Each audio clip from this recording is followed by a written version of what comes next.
Om Swastiastu. Perkenalkan, nama saya Ana Agung Istri Sriwidiantari SPD. Saya guru bimbingan konseling di SMP Negeri 5 Tabanan, Kecamatan Tabanan, Kabupaten Tabanan. Sekaligus mahasiswi PPG dalam jabatan tahun 2023, program studi bimbingan dan konseling di LPTK Universitas Hamsanwadi dengan nomor peserta 2015 028 00925. Saya akan melaksanakan uji kinerja di SMP Negeri 5 Tabanan. Berikut video praktek pembelajaran saya.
Selamat pagi, Bu. Selamat pagi Diki. Ayo, silakan duduk. Ya, Terima kasih, Bu. ya. Silakan duduk ya. Duduk yang nyaman ya, jangan tegang. Gimana kabarmu hari ini, Diki? Kabar saya baik, Bu. Oh ya, sebentar. Terus sekarang pelajaran apa dapat di kelas? Saya sekarang dapat pelajaran matematika di kelas, Bu. Pelajaran matematika. Iya. Siapa gurunya yang ngajar sekarang? Gurunya Bu Novita. Tapi kebetulan Bu Novitanya nggak sekolah, jadi kelasnya kosong. Makanya saya langsung datang ke sini, Bu. Terima kasih ya. Ibu ucapkan terima kasih kepada kamu karena Diki sudah mau datang memenuhi undang Ibu ke ruang BK ya. Tapi kamu jangan tegang ya. Pokoknya duduk yang nyaman, duduk yang santai. Bukannya apa namanya itu baru ibu undang kamu ke sini dikiranya ibu mau mengintegrasi kamu, enggak ya. Di sini ibu hanya mau mengajak mengajak Diki untuk konseling individu ya, jangan tegang-tegang ya. Pokoknya santai aja, duduk yang nyaman ya. Sebelum kita melaksanakan konseling individu, mari kita berdoa dahulu supaya nanti apa yang kita harapkan dari konseling individu ini bisa berjalan dengan baik ya. Mari kita berdoa dulu. Berdoa mulai. Berdoa selesai. Menurut info yang ibu dengar, kamu itu hobinya mancing, benar enggak? Iya, saya memang lebih suka memancing, Bu. Kalau memancing itu biasanya kamu ngajak siapa? Apa ngajak orang tua, misalnya bapak, atau sama teman-teman kamu? Jarang sih, Bu, saya lebih sering sendiri memancing. Oh, berarti kamu tidak pernah ada teman yang menemani kamu mancing? Tidak, Bu, saya lebih sering sendiri memancing. Oh, gitu. Oh ya. Kenapa ibu mengundang kamu ke sini ke ruang PK? Kamu tahu? Belum. Udah, jangan tegang-tegang dulu ya. Ibu mengundang kamu ke sini bukannya ibu mau mengintegrasi, enggak ya. Ibu mengundang Diki ke sini, ibu pingin mengajak Diki tentang untuk melaksanakan konseling individu. Kamu tahu enggak apa itu konseling individu? Belum. Apa itu konseling individu? Begini ya, konseling individu itu adalah suatu bentuk bantuan yang diberikan oleh konselor. Konselor itu ibu sendiri ya, untuk mengatasi permasalahan yang dimiliki oleh konseli. Kalau konseli itu Diki sendiri ya. Di sini konseling individu ini merupakan suatu bentuk bantuan yang diberikan oleh konselor kepada konseli untuk mengatasi permasalahan yang dimiliki oleh konseli ya. Nanti apa permasalahan yang Diki miliki itu nanti ibu cuma menggiring saja untuk mencari solusinya, tapi semuanya itu keputusannya ada di Diki sendiri ya, bukan di tangan ibu nanti ya. Misalnya Diki, kamu harus melakukan ini, kamu harus melakukan itu, tidak ya. Itu semuanya itu tergantung di tangan Diki sendiri ya. Ibu cuma membantu memberikan solusinya. Paham kamu Diki? Paham. Di sini nanti kita akan menyepakati waktu selama 50 menit ya untuk melaksanakan konseling individu ini. Tapi ibu harapkan nanti Diki bisa memanfaatkan waktu layanan ini dengan baik supaya nanti masalah yang Diki miliki bisa terselesaikan ya. Di sini ibu sebagai guru BK akan memegang asas-asas layanan individu ya. Yang pertama asas kerahasiaan, terus yang kedua asas keterbukaan, yang ketiga asas kemandirian, dan asas kesukarelaan Diki ya. Nah, di sini dalam asas kerahasiaan nanti apapun yang nanti Diki ungkapkan permasalahan Diki itu, ibu nanti akan tetap memegang rahasianya, tidak akan ibu sebarkan ke guru-guru yang lain atau ke teman-teman Diki yang lain ya. Ibu akan tetap merahasiakan apapun nanti yang mau Diki ungkapkan tentang permasalahan Diki ya. Terus di sini ada lagi asas keterbukaan ya. Nanti ibu harapkan apapun undang-undang Diki atau permasalahan Diki itu ibu harapkan Diki mengungkapkannya secara terbuka, ya, secara jujur, pokoknya secara nyata ya, real ya, tidak ada yang Diki tutup-tutupi, tidak ada yang Diki tambah-tambahin atau kurangin ya. Pokoknya Diki mengungkap itu dengan nyata, dengan apa adanya ya. Nah, terus ada asas kemandirian ya. Asas kemandirian itu seperti yang sudah Ibu ungkapkan tadi waktu pertamanya. Nanti Diki, Ibu sifatnya sini kan hanya membantu, menggiring Diki untuk menyelesaikan masalahnya Diki. Tapi semuanya itu tetap Diki harus punya kemandirian dalam menyelesaikan masalahnya yang Diki miliki ya. Terus di sini ada asas kesukarelaan ya. Tadi Ibu ngundang Diki ke sini, ada yang maksa enggak? Tidak, Bu. Nggak ada kan? Berarti Diki sendiri dengan senang hati datang ke ruang BK untuk menemui Ibu.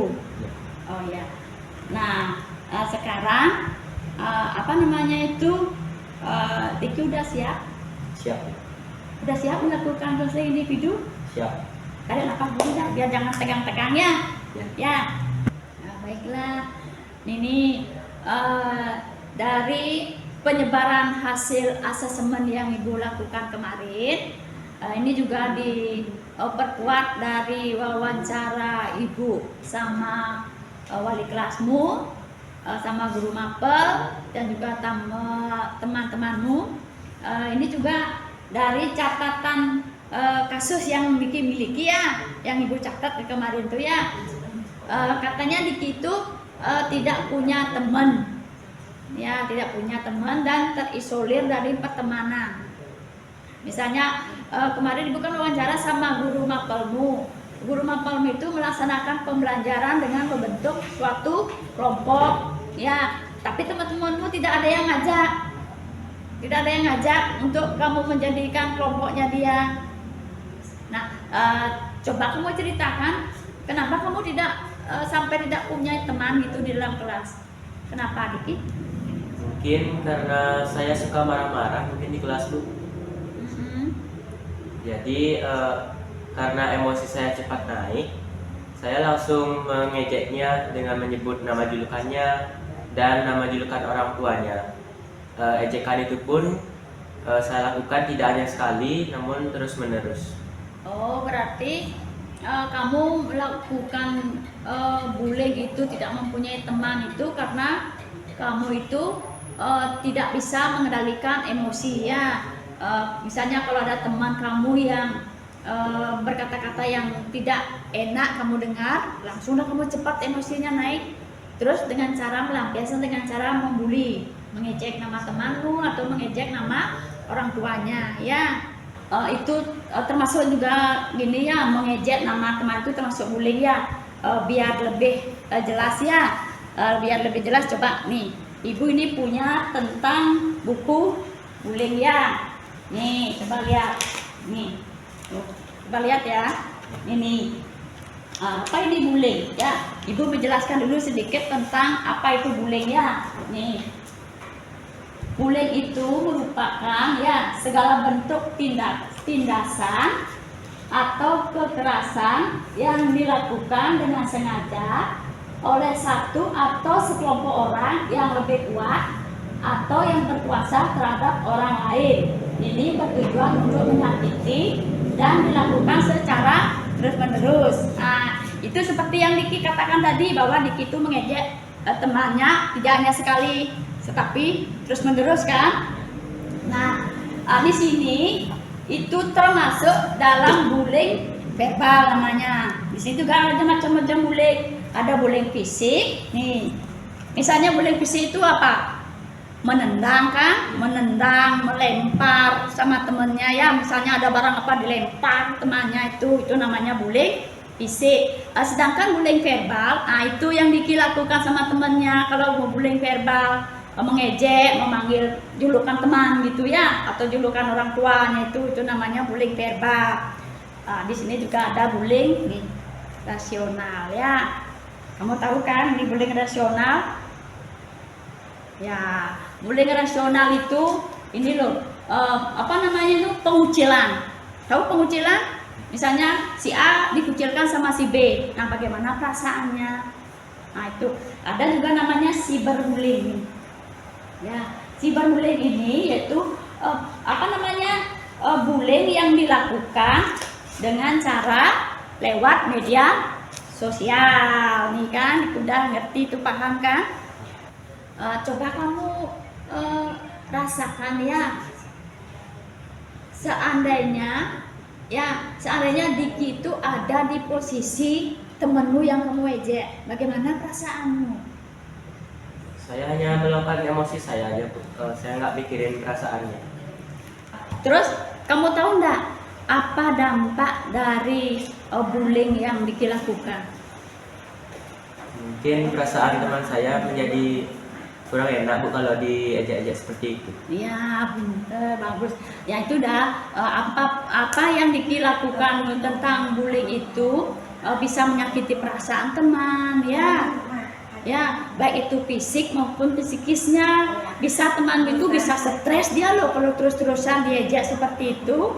Di samping itu ada juga teman yang karena sudah tidak tahan dengan ejekan yang Diki lakukan itu, bisa aja temannya mau pindah dari sekolah. Itu ya. Ibu mau tanya ini, kamu itu melakukan bullying itu, apa yang menyebabkan kamu melakukan tindakan bullying tersebut?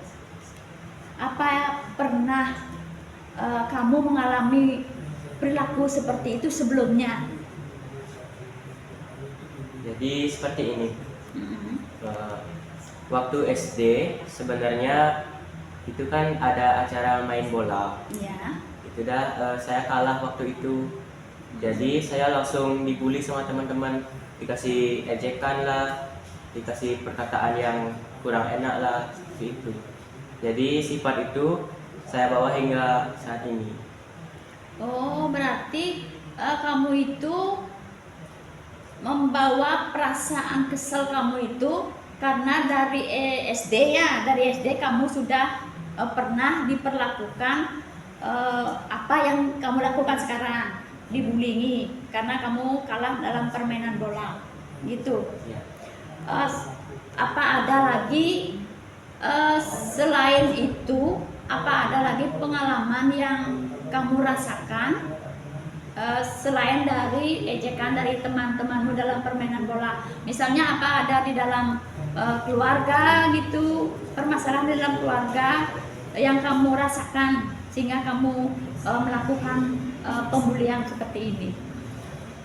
Jadi kebetulan yang membuli saya waktu SD itu satu banyak dengan saya, juga tetangga di samping rumah saya. Oh, berarti teman-teman di SD itu yang sering membuli itu satu banjar. Ya, sama orang tua juga biasanya di rumah sering memarahi saya juga dengan nada tinggi. Oh, berarti orang tuamu juga sering memarahi kamu dengan nada tinggi. Di dalam keluarga itu, apa orang tuamu apa namanya itu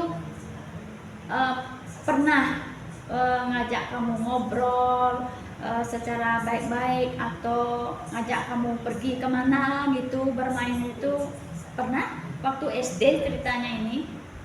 Jarang sebenarnya, Bu. Saya jarang mendapat perhatian dari orang tua, jadinya mancing saya aja sendiri. Oh begitu. Pekerjaan orang tuamu tuh memang mengharuskan tuh dia itu jarang di rumah. Kadang-kadang keluar bekerja, kadang-kadang keluar, kadang-kadang di rumah.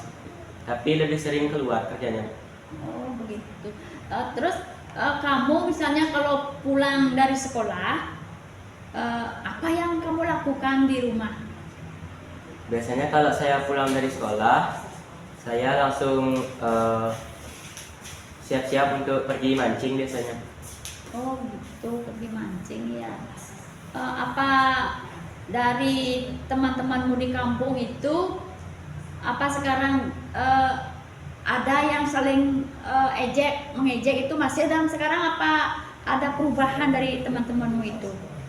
Tetap sama waktu kayak masih SD, Bu. Jadi saya sering dibully, Misalnya kalau memancing saya nggak dapat ikan, saya dibully. Oh, berarti karena kamu sering dibully sama teman-temanmu, berarti kamu itu melampiaskan kekesalan kamu itu dengan juga ikut membuli, Ya, begitu. ya, Berarti kamu itu membuli karena kepingin balas dendam. ya, seperti itu. Oh, iya, iya, iya. Apa namanya itu?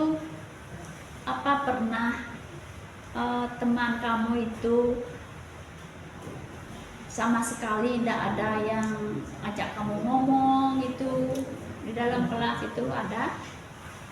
Kalau di dalam kelas, saya memang jarang diajak ngobrol Bu, soalnya saya sering marah-marah yang tadi saya ceritakan. Begitu. Nah, sekarang apa Ibu sekarang tanya ya, apa yang mesti Diki lakukan itu sekarang? Karena Diki kan sudah tahu teman Diki kalau diajak, oh perasaannya begini, sedih dia atau gimana. Sekarang apa yang mesti Diki lakukan itu sekarang? Mungkin seharusnya saya meminta maaf terlebih dahulu. Ya, terus? Walaupun saya tahu perbuatan ini salah, tapi saya harus minta maaf terlebih dahulu. Oh iya ya, gini ya, Diki kan sudah bisa menentukan apa yang mesti Diki lakukan setelah Diki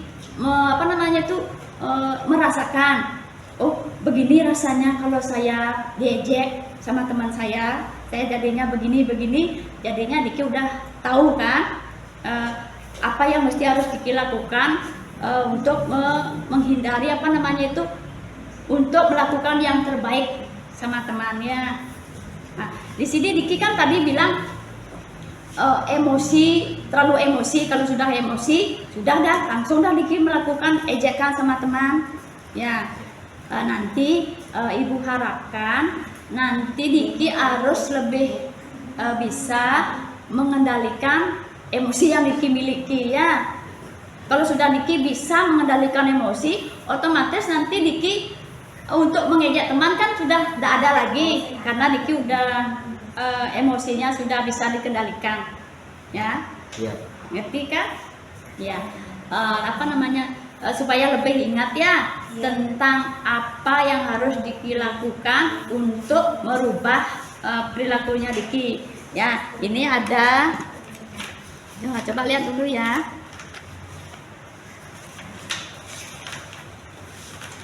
Nah, di sini coba Diki tulis sekarang ini ya. Ini coba dibaca apa namanya ini? Lembar kontrak perilaku. Ya, ini namanya lembar kontrak perilaku. Nanti Diki tulis ini perubahan perilaku apa yang harus Diki lakukan ya. Hanya Diki sendiri yang tahu ini ya, perubahan apa yang harus Diki lakukan ya. Di sini nanti Diki tulis tentang perubahan-perubahan yang Diki akan lakukan ya. Nah, sini nanti setelah Diki nulis ini tentang perubahan yang harus Diki lakukan, nanti Diki juga isi juga tentang hukuman mandiri ya. Misalnya kalau Diki tidak bisa melakukan dari apa yang harus Diki ubah ini, kalau Diki tidak bisa melakukan, Diki harus gimana? Coba ada bilang sama Ibu gimana hukuman mandirinya kalau Diki tidak mau berubah gitu ya. Misalnya Diki saya tidak akan memancing gitu misalnya ya, untuk memberikan semangat Diki, oh nanti saya harus berubah biar saya dapat memancing gitu ya. Nanti isi Diki nanti tentang apa yang harus Diki lakukan atau yang harus Diki ubah dari perilaku Diki. Terus rewardnya apa? Nanti Diki dan isi ini ya. Terus hukumannya apa? Nanti seandainya Diki tidak melaksanakan dari apa yang Diki ubah. Ngerti kan? Coba tulis dulu. Ya, apa yang harus Diki ubah ya?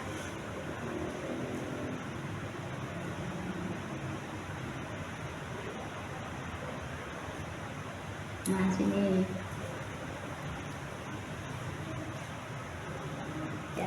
Coba Ibu lihat.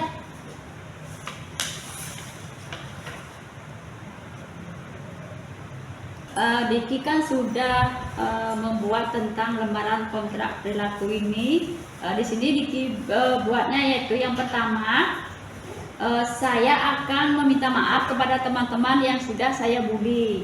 Yang kedua, membiasakan memanggil teman-teman dengan nama aslinya. Yang ketiga, tidak akan memanggil teman dengan memanggil nama orang tuanya. Yang keempat, saya akan berusaha mengontrol emosi saya. Nah ini Ibu yakin ya, Diki ini pasti dah bisa melakukan keempat dari perubahan perilaku yang Diki janjikan ya, yang kita sepakati. Ini ada seandainya nanti Diki tidak bisa melakukan keempat perjanjian kontrak perilaku yang sudah kita sepakati, nanti ini hukuman mandirinya itu Diki tidak akan memancing 1 hari penuh ya. Tetapi kalau sudah Diki bisa melakukan keempat kontrak perilaku ini, nanti Diki akan memancing 1 hari penuh, begitu? Ya. Oke, bagus ya. Nanti kita sepakati ya tentang kontrak perilaku ini. Pokoknya setiap hari nanti Ibu akan pantau, Ibu akan observasi Diki apa sudah melaksanakan seperti yang Diki sepakati dalam perubahan perilaku. Oke. Ya, bagus ya Diki ya. Ibu yakin ini dengan adanya konsisten dari Diki, nanti Diki pasti bisa melakukan perubahan seperti yang Diki lihat ya, atau yang Diki tulis ya. Oke. Ibu harapkan nanti Diki supaya bisa nanti melakukan apa yang Diki sudah sepakati atau sudah kita sepakati, bahwa Diki akan merubah semua perilaku Dikinya itu ya. Diki harus punya rasa empati terhadap teman. Apa itu empati? Tahu nggak? Belum tahu. Empati itu artinya itu Diki harus bisa merasakan bagaimana perasaan temannya Diki seandainya Diki itu mengejek teman. Ya, kalau Diki sudah mempunyai rasa empati, nanti Diki pasti akan gini, oh kalau saya diejek, pasti saya perasaannya akan sedih. Nah begitu rasanya teman kalau sudah diejek. Itu maksudnya ya. Ya, Diki harus punya rasa empati terhadap teman ya. Nah, sekarang karena Diki sudah bisa menuliskan atau menyatakan tentang perubahan apa yang Diki lakukan. Sekarang gimana perasaannya Diki setelah kita melakukan layanan ini? Saya merasa lebih lega, Bu. Jadi nanti saya akan meminta maaf dulu kepada teman saya. Jadi saya tahu perilaku saya ini salah. Ya, pinter ya, bagus ya. Berarti Diki sudah paham tentang apa itu bullying, tentang apa itu akibat dari tindakan bullying yang kamu lakukan sama teman-temannya itu. Ya, Ibu harapkan nanti Diki kedepannya ada perubahan dari perilaku Diki. Yang lebih penting ya, nanti kalau Diki misalnya ada teman yang melakukan seperti yang Diki lakukan, membuli, nanti di sana Diki bisa mengambil tindakan bagaimana mencegahnya bullying ya. Pokoknya nanti Diki Ibu akan ajak nanti di sekolah bagaimana cara pencegahan tindakan bullying ya, biar nanti di sekolah kita tidak terjadi bullying lagi. Ya, mengerti kan? Oke.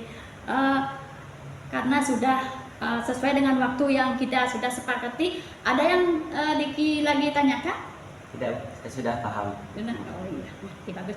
Kalau begitu Ibu akhiri sekarang ya bimbingan konselingnya. Nanti kalau ada misalnya Diki ada rasa yang kurang serp misalnya, Diki boleh lagi datang ke ruangan mereka atau menghubungi Ibu, boleh ya? Ya, semoga nanti Diki benar-benar konsisten untuk melaksanakan seperti yang ada di kontrak perilaku ini. Iya. Nah, gini karena sudah waktunya, mari Ibu akan akhiri ya pertemuan konseling individu ini dengan mengucapkan Krama Santi. Om Santi Santi Santi Om. Terima kasih ya Diki. Ya, terima kasih Bu. Ya. Mari Bu, permisi dulu. Ya, terima kasih ya.